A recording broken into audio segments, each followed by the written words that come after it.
And yourself. And yourself. Don't forget to yourself. You can say hi. Hi. Okay, go ahead and start it off. Good afternoon, everybody. Thank you for coming out and listening to my speech today. Today I'm going to be giving an informative speech on kettlebells. Real quick, I got a video clip I just wanted to share with y'all.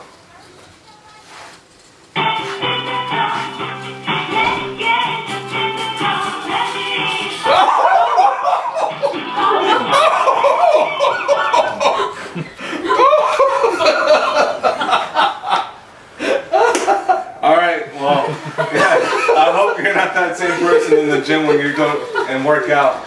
But again, my name is Jonathan Montalvo, and I thank you for coming out today and listening to my informative speech. My speech is going to be on kettlebells, and I got a couple main points I'd like to cover today. We're going to talk about a brief history of kettlebells, some benefits that the kettlebells can provide to you, and what the heck a pood is. Alright, first thing though, I know a couple of y'all might know what kettlebells are, but some of y'all might not know what kettlebell is. So, what is a kettlebell? A kettlebell is a cannonball that has a handle on it that is made from cast iron, and they come in a variety of shapes and variety of sizes and weights. Okay. Now, kettlebells have long been used as tools. Their origins are really unknown, but there's archaeological records that show that they date back as far as ancient Greece. And even today, there's a kettlebell that's stored in Athens, Greece, at the Museum of Olympia that dates back to ancient Greece, and it weighs up to 143 kilograms. It wasn't until the early 18th century when kettlebells made their way down into Russia. When they made their way down there into Russia, the word gyra, meaning kettlebell, was first published into the Russian dictionary. Also during that time, kettlebells were being used by farmers for trade.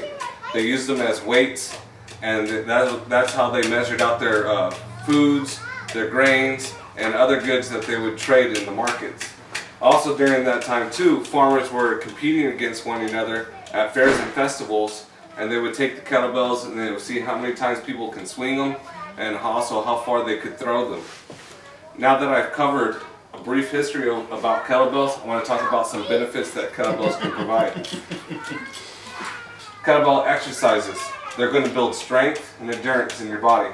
They're mainly going to focus on your shoulders, your lower back, legs, and they increase your grip strength. There are three basic movements with kettlebells. You have the swing movement, a snatch, and a clean and jerk. These three basic movements will engage your entire body at once in such a way it mimics real world work, such as farming, variety types of farming work, and shoveling. Kettlebell exercise requires a lot of repetitions, so they will work several muscle groups simultaneously and may be repeated continuously with short breaks. This is called HIIT, it's high intensity interval training. In a study that was done on some kettlebell lifters, they performed a 20-minute snatch workout, and in that workout they were able to burn an average of 13.6 calories a minute and 6.6 calories a minute anaerobically. This workout that they performed was equivalent to running a 6-minute mile pace. So you can see there's a lot of benefits that you can get out just from working out with one kettlebell. Now that I've covered a couple benefits that kettlebells can provide to you, I want to go ahead and give you a definition on what the heck a pood is. In Russia, kettlebells are measured in poods. A pood in Russian are pronounced pud. Is a unit of mass equal to 40 font, a Russian pound. It's approximately 16.38 kilograms and it weighs 36.11 pounds. And it's used in Russia, Belarus, and the Ukraine. Traditionally, kettlebells came in 1 pood, 1.5, and 2 poods. But now, like with the big market that's going on, kettlebells are real big in America now. So you can get them up to 3 poods and possibly even bigger. Being 3 pood, it's 106 pounds. So they're pretty big. Just to recap, I've covered the definition on what the heck a pood is.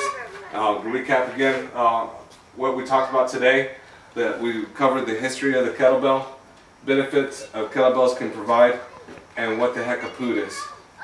And in closing, I want to leave y'all with, now that you know what a kettlebell is, and say you go to the gym and you work out with kettlebells, and you look over to your partner and be like, hey buddy, you know what? Do you know what a pood is? Because I do. Thank you.